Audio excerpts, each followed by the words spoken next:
好，我哋今日講下呢一個嘅寸口人形物法啦。咁好得意噶。嗱，通常我哋平時把脈咧，通常都就咁把喺度啦。通常都係把我哋嘅橈動脈。反而咧，所謂嘅寸口呢度啦，人形呢度啦嘅物法咧，會比較少見。會唔會係啲咩旁門左道咧？其實好得意喎。原來我哋睇翻呢個中醫嘅經典啦，《黃帝內經》就係我哋第一個最重要嘅經典啦。裡面介紹嘅第一個就係寸口人形物法啦。咁第二個介紹就係三部九候啦。反而同我哋而家見嘅所謂寸口物法咧，係大相徑異嘅喎。咁寸口物法係幾時開始嘅咧？係《難經》。《難經》當時咧有所謂一個理論啦，就話我哋呼嘅時候個脈嘅氣會行3寸，吸嘅時候會行3寸，即係 total 6寸啦。一日大概就呼吸13500次到啦。大概咧就個經氣就會圍繞人50周度。而我哋嘅經絡咧，第一條經就係個肺經，係啦，由呢度開始嘅，係啦，去個肺嗰度。即係去晒12經翻嚟都係個肺經嗰度。所以咧，我哋肺經嘅原穴太淵其實就係寸口啦。所以就能夠用寸口嚟把到全身嘅脈象嘅。但係其實喺古代嚟講咧，即係再前啲啦嚇，即係《難經》就扁鵲啦嚇，再前啲就《黃帝內經》啦。佢哋就認為咧，其實呢個就未夠全面嘅。當時佢哋就會用其他嘅脈象，就例如我哋嘅陽明嘅胃經裡面嘅一個人形穴，能夠做個比較。亦都其實臨床上發現咧，其實咁樣嘅比較咧係會更加清楚嘅。所以今日都同大家介紹一下啦。其實咧，我哋脈嘅脈象咧，其實我哋係有啲乜嘢？點解我哋要有呢個脈象？同埋點解脈象點解可以又會把到全身嘅症狀咧？其實中醫當然會有好多嘅理論啦。頭先講啦，經歷晒全身嘅脈象，都最尾去晒隻手嗰度，所以能夠藉住隻手嘅變化，就能夠睇到全身嘅情況。講出嚟好似好抽象，但係其實咧。最近咧喺呢個台灣有個叫做黃維公嘅教授，佢寫咗本書叫做《氣之樂章》。佢哋裏面咧就發現咗咧，原來咧人即係其實佢理論好得意嘅，佢就係揾緊點解人工心臟咧成日都會有一個供血不足嘅情況咧，即係佢嘅功率係大概人嘅心臟嘅10幾倍，都係唔能夠令到啲血去到最盡嘅位置喎。佢嘅研究發現咧，原來咧人嘅心臟嘅跳動咧就好似陽光咁樣。陽光咧，你將佢分析入邊有7個顏色啦。7個顏色啦。而心臟嘅跳動咧，其實可以分做11種嘅頻率嘅喎。11種頻率咧，分別就對應翻五臟六腑。所以咧，佢個跳動能夠同身體嗰個五臟能夠有共振嘅時候咧，啲血就能夠去到最盡，就能夠敷布咗每一個位置。同樣地，除咗嗰個臟之外咧，佢嘅經絡、佢嘅循行位置都有類似嘅情況出現。所以其實脈象其實就係揾緊佢嘅共振。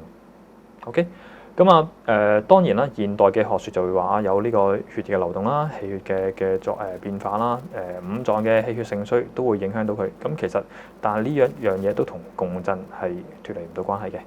好，我哋又講一講啦。平時我哋如果你話呢一個嘅寸口人形，其實有點樣操作咧？其實咧，我哋如果就咁講把脈嚟講啦，其實同我哋平時嘅把脈都好似嘅，即係我哋有幾種把脈方法啦，例如呢個舉按、尋循啦、推啦、呢個總按啦，同埋逐個切診去睇嘅。但係加埋呢個人形咧，其實就會多咗一樣嘢，就係比較啦。通常我哋其實正確嘅呢一個嘅把脈方法咧，其實係有一個就咁寸口我哋把脈啦。但係我哋要記住呢個脈象嘅力度啦，跟住之後咧，我就會企起身，企喺病人嘅後邊啦，能夠用雙手去把翻佢個人形嘅脈象，然後做翻比較。但係呢個脈法咧，其實就臨床嚟講咧，就其實有個問題嘅，就係第一，佢可能嗰刻嘅跳動嗰個力度咧係會有唔同。第二就係你行咗起身之後咧，其實你自己嘅感覺都會唔同咗嘅喎。所以反而訓練翻左右手嗰個感覺，即時能夠比較翻嘅話咧，就會睇到嗰個嘅力度嘅變化。而且佢嘅唔同嘅細微嘅變化，你都能夠捕捉到嘅。咁啊，就好似咧，我唔知你哋有冇試過啦。如果度血壓，而家咪坊間有啲叫電子血壓計嘅。咁啊，平時我哋擺喺身體嗰度度咧，其實你會發覺啊，今日1點鐘9點鐘度嘅血壓係會唔同嘅。咁所以其實任何時間我哋嘅血壓嘅力度都會有變化嘅。咁所以即時能夠喺最短時間裏面比較到兩個嘅脈象嘅變化咧，係會最好嘅。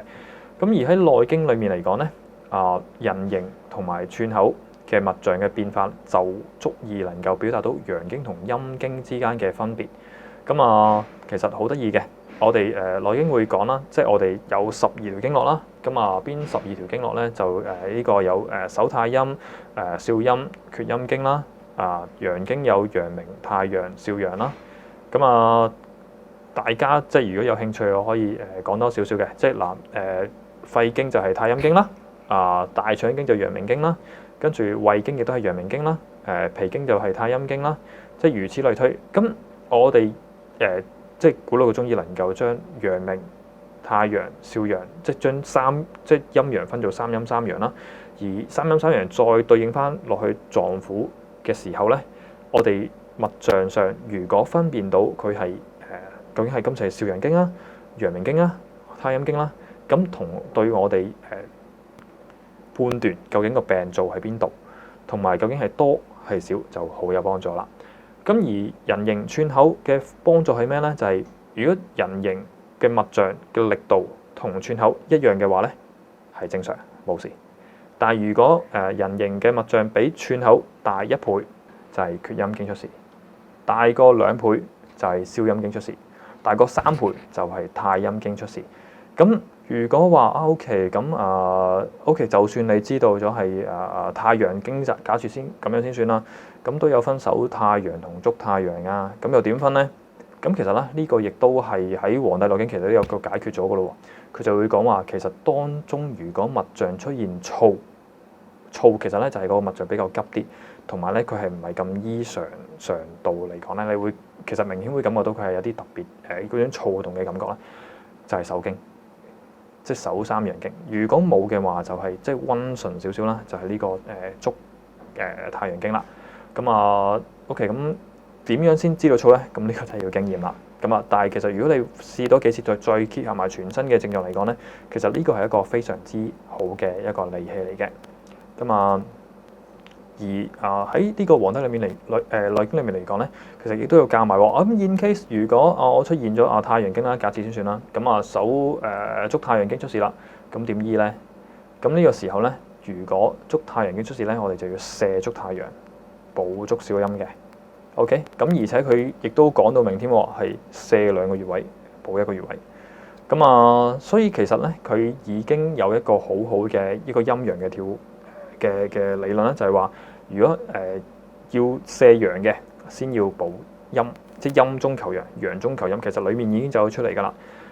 其實我哋亦都現代其實臨床嚟講咧，其實亦都可以將佢應用咗喺內科度。